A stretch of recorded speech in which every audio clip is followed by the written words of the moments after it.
अमृत रेखा का बासी जो जीता है नित हाफ हाफ कर रखता है अनुराग अलौकिक, वह भी अपनी मातृभूमि पर हिमबासी जो हिम में तम में जी लेता है, कांप कांप कर देता है प्राण न्यौछावर, वह भी अपनी मातृभूमि पर। जी हां, आज मैं बात कर रहा हूं ऐसे ही कर्मठ कर्मयोगी और धरती पुत्र किसानों के बारे में जो हमारे लिए अन्न उत्पादन करते हैं। ऐसी सर्द रातों में, ऐसी कड़कड़ाती सर्दी में वो गेहूं में जब पानी लगाते हैं वो हमारे लिए अन्न पैदा करते हैं, और जब वो 50 डिग्री टेम्परेचर में ज्वार और बाजरा उगाते हैं वो हमारे लिए पैदा करते हैं। और आज मुझे इस बात की बहुत खुशी हुई है कि सरकार ने उनके लिए कुछ अतिरिक्त किया है। जी हां, मैं आज आपको बताने जा रहा हूं शासन की एक ऐसी योजना के बारे में जिसमें कि किसानों को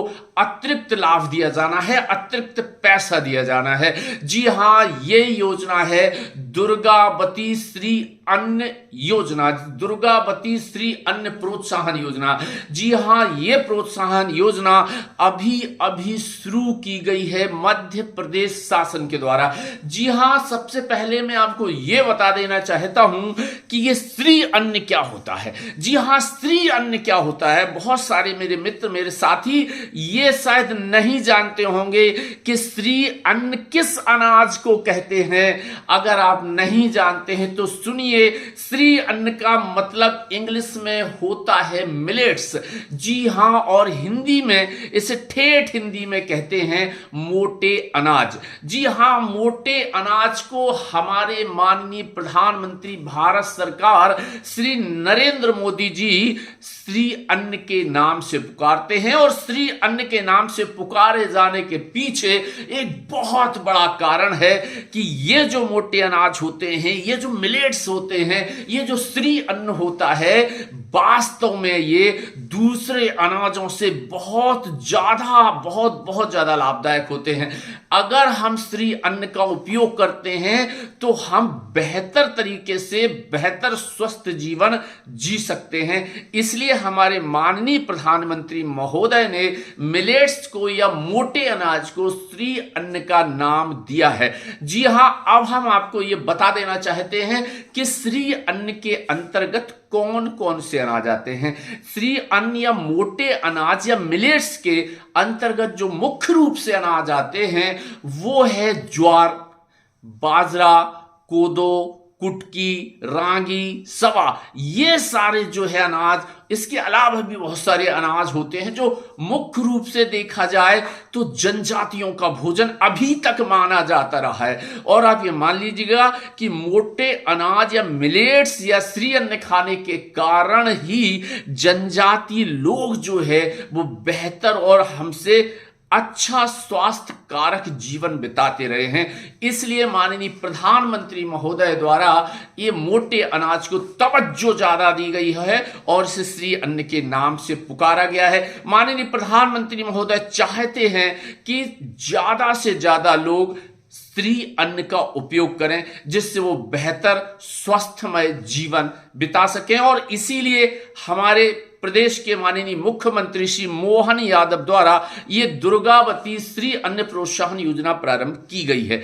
इसमें यह प्रावधान किया गया है कि जो किसान मोटे अनाज उगाएगा, अर्थात ज्वार, बाजरा या फिर रागी या समा या कोदो या कुटकी उगाएगा, उस किसान को 10 रुपए प्रति किलो मतलब 1 कुंटल पर 1000 रुपए जब वो बेचने जाएगा मार्केट में, सास की दुकान पर अपना जो ये मोटा अनाज ले जाएगा, तो उसे प्रति कुंटल 1000 रुपए अतिरिक्त मिलेगा। और ये जो पैसा है 1000 रुपए प्रति कुंटल अतिरिक्त, वो सीधा किसान के खाते में जाएगा। मित्रों, मैं आपको यह बता देना चाहता हूं कि मोटे अनाज के उत्पादन के लिए जो मध्य प्रदेश शासन द्वारा अतिरिक्त प्रयास किए जा रहे हैं, ये प्रयास निश्चय ही सराहनीय है। क्योंकि मैं आपको बता दूं, मोटे अनाज अभी वहीं पे उत्पादित किए जाते हैं जहां की कृषि हेतु सुविधाएं कम हैं। जी हां, जैसे जनजातीय इलाके में या ऐसे इलाके में जहां सिंचाई के साधन नहीं है, उन्हीं इलाकों में मोटे अनाज का उत्पादन किया जाता है, या जिनके पास कम जमीन होती है ऐसे गरीब और जनजाति लोग मोटे अनाज का उत्पादन करते हैं।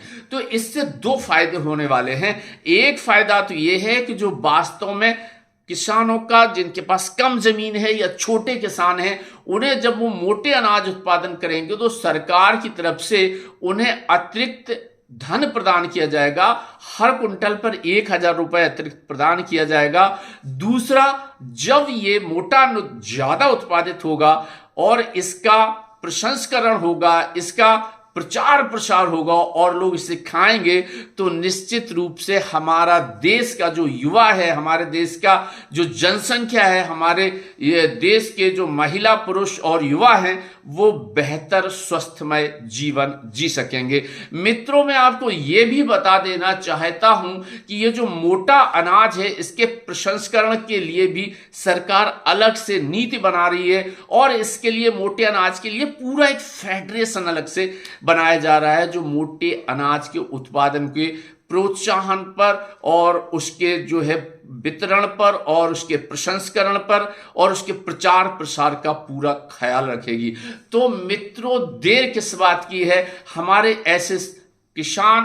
ऐसे किसान साथी जो मोटे अनाज का उत्पादन अभी तक नहीं कर रहे थे, उसका उत्पादन करने में हिचकिचा रहे थे, तो ये आपके लिए बहुत ही सुखद खबर है कि अब आप ज्वार, बाजरा, कोदो, कुटकी, रागी, शमा ऐसे मोटे अनाज उत्पादन कीजिएगा और अतिरिक्त आय कमाइएगा और साथ में ही देश के स्वस्थमय जनसंख्या बनाने में अपना योगदान दीजिएगा। मित्रों, मैं आपको यह भी बताना चाहता हूं कि वर्ष 2023 को international year of the millets के नाम से इसे घोषित किया गया था। मिलेट्स ईयर घोषित किया गया था वर्ष 2023 को, और पूरे विश्व में मोटे अनाज के उत्पादन और इसके उपयोग को बढ़ावा देने के लिए संयुक्त राष्ट्र संघ के स्तर पर भी बहुत ज्यादा प्रयास किए गए थे। तो मित्रों, जब ये पूरा विश्व मोटे अनाज की तरफ देख रहा है, पूरा विश्व जो है श्री अन्न की तरफ देख रहा है, तो हमें भी पीछे नहीं रहना चाहिए मोटे अनाज के उत्पादन में। और इसीलिए हमारे माननीय मुख्यमंत्री मध्य प्रदेश शासन माननीय मोहन यादव जी द्वारा ये मोटे अनाज या श्री अन्न के उत्पादन के लिए एक योजना प्रारंभ की गई है। उसका लाभ उठाइए। All the best. नमस्ते। Thank you.